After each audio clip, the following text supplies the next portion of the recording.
조선태조 이성계의 둘째 부인 신덕왕후의 능인 정릉. 왜 아파트를 지어가지고 그 경관을 나쁘게 하고 동네를 왜 격화시키느냐. 저희가 살아온 집 그대로 살게 해주십시오. 그 이상도 그 이하도 없습니다.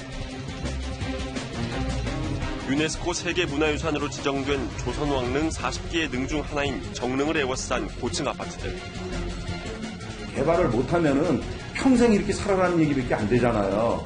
사방대 곰팡 피고 냄새나고 빨리 지어주면 좋지. 아름다운 세계유산 정릉을 사이에 두고 벌어지는 주민들의 첨예한 대립. 현장이 있죠. 울타리. 그들은 왜 서로 다른 주장을 펼치고 있는 것일까?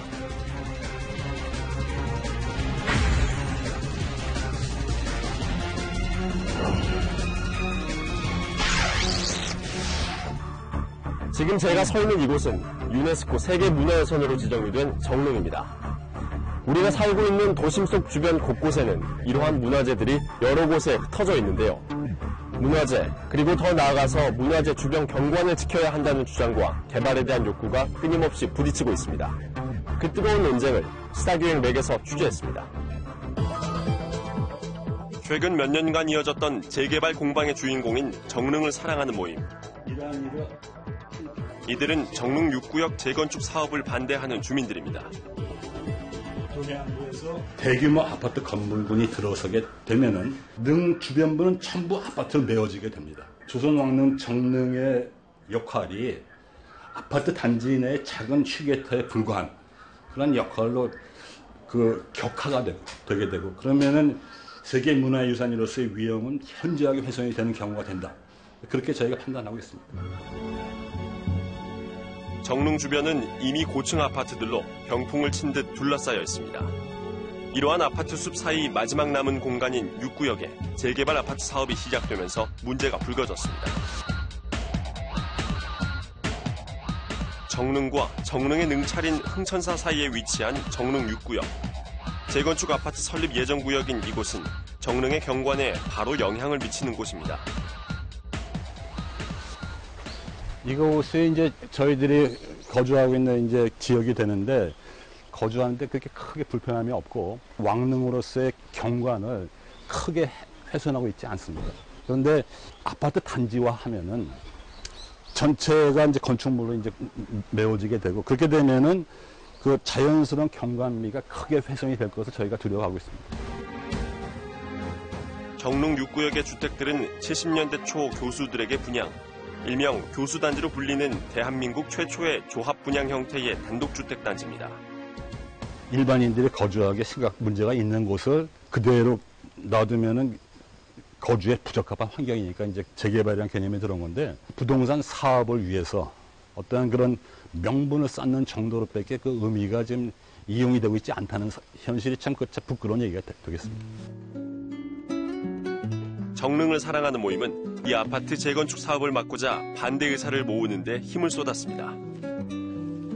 저희 마을이 많이 낙후가 돼 있다면 양보를 하고 나가겠어요. 그런 상황도 아니고, 또 더더군다나 문화유산이 있는, 세계문화유산이 있는 이곳에까지 아파트를 세워서 이렇게 한다는 거, 이건 정말 아니다. 정릉을 사랑하는 모임은 이 사실을 해외에 알리기 위해 재건축 공사에 대한 영상을 제작해 정릉의 순환이라는 제목으로 동영상 사이트에 올리기도 했습니다. 그들은 문화재청이 재건축 조합의 현상 변경 신청안을 통과시키겠다는 의지가 확고하다고 판단했고, 세계문화유산에 대한 지정, 취소 권한이 있는 유네스코에 편지를 보냈습니다. 유네스코에서 저희한테 보내준 공문입니다. 내용은 저희가 보내준 자료를 잘 받았다는 내용하고, 너무 걱정하지 않아도 적절한 조치를 취하겠다는 그런 답변이 되겠습니다. 유네스코는 정릉을 사랑하는 모임에 답신을 보냈고, 동시에 문화재청에도 이 사실에 대한 확인 요청을 했습니다. 조사를 하다 보니까는 조선왕릉 주변 많은 곳에서 다양한 문제점을 발견할 수 있었습니다. 그래서 차제에 그쪽으로도 저희의 어떤 그 관심과 활동을 넓혀갈 그런 계획을 가지고 있습니다.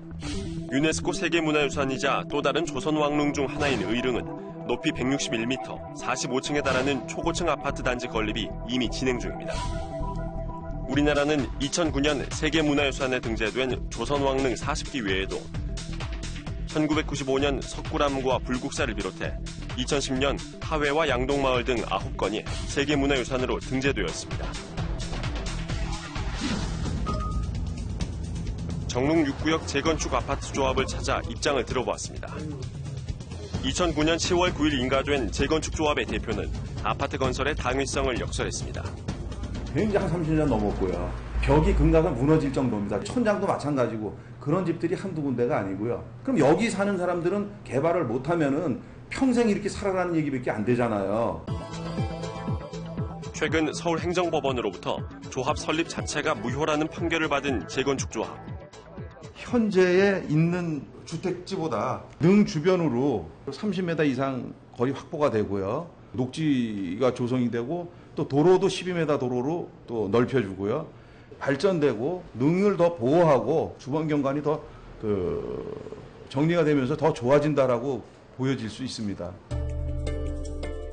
재건축 조합은 최하 5층, 최고 15층이었던 설계를 문화재청의 심의에 따라 최하 5층, 최고 12층으로 변경했습니다. 이번 무효 판결에 또다시 상고를 준비하고 있는 재건축 조합. 몇 차례의 아파트 충수 조절로 정릉의 경관 문제를 해결했습니다. 하지만 이 공사는 또 다른 문제를 안고 있었습니다. 정릉의 능차리자 서울시 문화재인 흥천사. 300년의 역사를 지닌 극락보존과 명부전은 재건축 아파트 현장에서 100여 미터 이내에 위치합니다. 과연 이 오래된 목조 건축물은 공사로부터 안전할까요? 취재진은 서울시 문화재위원으로 활동하고 있는 건축공학 전문가를 찾았습니다. 그는 현재 문화재의 상태를 먼저 살펴야 한다고 말합니다. 극락보전은 약간 기울어져 있는 상태이고 명부전도 기울어짐이 보이고요. 무진동으로 작업을 해야 된다는 게 기본 원칙이고요. 그 집안의 변화에 의해서 기울어짐이 더 발생할 수 있고 그게 한계치를 넘으면 이제 붕괴되는 거죠. 이미 고층 아파트로 둘러싸인 흥천사. 많은 공사에 노출돼 집안이 약할 수 있다고 지적했는데 근처에서 또 다른 대규모 공사가 시작될 경우 정확한 피해를 예측할 수 없습니다.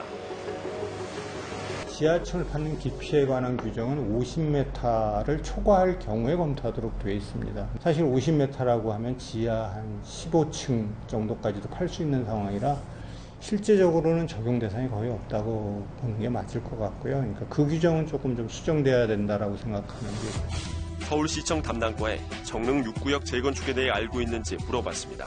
문화재청에 다 컨트롤하는 상황이기 때문에 문화재 위원회에서 다 심의해서 하고 그때 다만 흥천사의 스님이 문화재 현장 변경 심의를 이제 문화재청에서 할 때 그 현장에 위원회에 들어가셔서 상황 설명하시고 그랬다고는 이제 알고 있어요. 흥천사의 주지 정념 스님은 올해 1월 기자회견을 통해 정릉 6구역 대단위 아파트 공사에 대한 반대 의사를 명확히 했습니다. 하지만 정념 스님은 얼마 전 찬성 의견으로 돌아섰습니다. 지금 현재는 그 스님 자체가 건강 안 좋아가지고 인터뷰는 지금 원하지 않으시고 보존 인터뷰를 사용하시는 입장이고 지금 대신 해가지고 인터뷰를 지금 안 계셔요. 공식 일정을 소화하고 있다는 정념 스님을 만나기 위해 흥천사를 찾았습니다.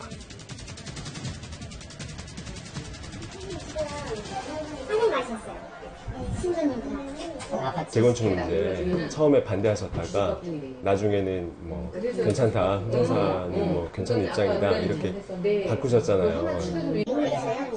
공사로 인해서 만약에 여기에 기울임이 더 커지고 그럴 수 있잖아요.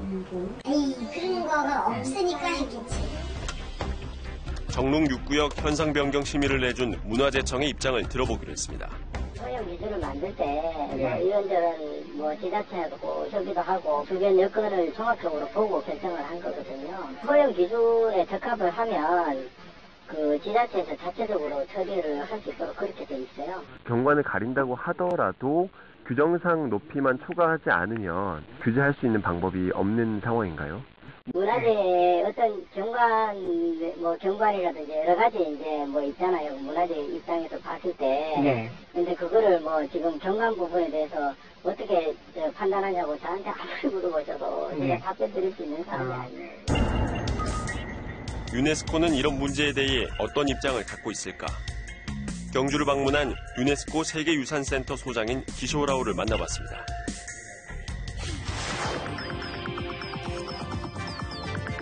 Need to develop new places for business and for people to live is causing the construction of high-rise buildings. There are places where they can be constructed, but in and around historic cities, it causes major problems. 기쇼라오 소장은 우리나라의 정릉 문제에 대해 특별한 관심을 보였습니다. And that is why it is our duty that when any issue comes for our consideration that this is going to be a threat to outstanding universal value, we have to look into it. And that is why we have written to the authorities of your country in this particular case. 지난달 29일부터 이틀간 열린 아시아 태평양 세계유산도시 시장단 회의. 기조연설을 맡은 기쇼라오 소장은 역사도시 경관의 중요성을 강조했습니다. You must appreciate that the management of a World Heritage Site is the responsibility of the country, not of UNESCO World Heritage Center. What we do is we provide the guidelines, we provide the framework under which this management has to be done. 문화재 경관 문제로 의견 대립이 있는 또 다른 세계유산 문화재를 찾았습니다. 전통 민속마을 중 가장 큰 규모와 오랜 역사를 자랑하는 양동마을. 기백년을 이어오면서 한 번도 그 마을이 비어지지 않고 어떤 전란이라든가 또는 임진왜란 이후 그 핍박받는 시절도 그 마을이 굳건히 지켜지고 후손들이 그 지금까지 살아오고 있다는 거, 그게 가장 큰 자랑이겠죠. 이곳은 양동마을에서 가장 오래된 집인 손씨의 종갓집입니다. 양민공 손소 선생이 1459년 건축한 것으로 알려진 유서 깊은 장소입니다.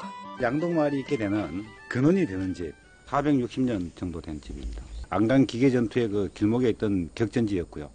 그런 과정에서도 이렇게 그 큰 집들이 온전히 그 훼손당하지 않고 남아 있다는 것은 아마 조상님들의 보살핌이지 않나 싶고요. 카메라 보시고요. 500여 년의 역사를 전승한 가치를 인정받은 양동마을은 지난 2010년 유네스코 세계유산에 등재됐습니다. 그런데 마을 앞에 고속전철 노선 공사가 시작되면서 교량이 마을 앞을 가로막는 흉물이 됐다는 비판의 소리가 높습니다. 이 교량은 마을에서 불구와 300여 미터 떨어진 곳을 지나며 경주와 포항을 잇는 새로운 노선의 역할을 하게 됩니다. 이 교량을 바라보는 마을 사람들의 생각은 어떨까? 세계문화유산에 등재난 이후 모든 주변 경관이라든지 이런 거하고 좀 어울리지 않다고 생각을 하고 있습니다. 지금은 다 결정되는 상태에서 어떻게 하겠어요, 그래 우리가 약한 사람들이. 오래된 주택들이 옛 모습 그대로 주민의 삶과 어우러져 있는 양동마을. 자연과 이미 하나가 되어 있는 아름다운 전경 앞에 왜 이런 공사가 시작됐을까요? 지금 현재 건설하고 있는 복선전철을 양동마을에서 최대한 이격토록 협의하는 과정에서 이격하였고, 그 다음에 이제 양동마을의 피해가 최소화되도록 설계에 반영했고, 그거는 문화재청과 최종적으로 2008년 12월 그 다음에 경주시와 다 협의된 사항입니다. 이는 양동마을 바로 옆을 지나는 동해 남부선을 폐쇄하고 새로운 노선을 신설하는 공사입니다. 가까이 붙어있던 기존 철도와 달리 교량 건설을 통해 마을 어디에서도 고속전철이 지나는 것을 볼 수 있습니다. 문화재 전문가는 이 공사가 세계문화유산 바로 옆에서 진행되는 것에 불만을 제기합니다. 일제가 의해서 지어진 거, 이것도 지금 빨리 옮겨야 된다고 하는데 원래대로 있는 것도 없애자고 하는 판에 더 어마어마한 규모의 복선 전철을 놓는 거는 이거는 이율배반이죠. 양동마을의 경관을 훼손하는 정도가 아니라 저는 잘못하면 세계문화유산에서 취소될 수도 있다고 봐요. 그거는 죄악이에요, 죄악. 다리 건설로 등재가 취소된 독일의 드레스덴 엘베 계곡. 관리소홀로 자격을 잃은 오만의 아라비아 오릭스 보호구역. 두 지역은 더 이상 유네스코 세계유산이 아닙니다. 대부분의 유럽 도시들은 도시 자체를 문화재로 인식합니다. 그리고 개발보다는 원형 그대로의 보존을 위해 노력합니다. 주로 유럽 국가들이죠. 이미 하나의 그 문화재와 현대 생활이 함께 조화를 이루고 있다.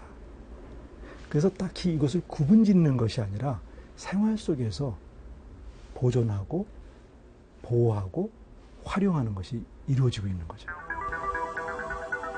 우리는 왜 서구의 다른 나라와는 달리 유독 문화재 보호와 개발 사이에서 끝없는 싸움을 이어가고 있는 것일까? 좁은 국토 내에서 토지를 잘 이용하는 방법을 생각하다 보니까 지금 충돌이 계속 나오는 거고요.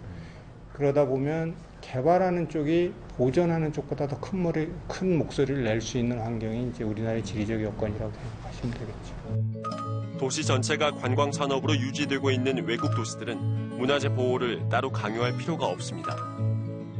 문화재를 수익 창출의 원천으로 보는 개념이 오랜 세월 학습됐기 때문입니다. 개별, 선택 여행, 테마 여행들이 커지면서 한 주제에 관해서 여행하는 사람들이 증가하고 있어요.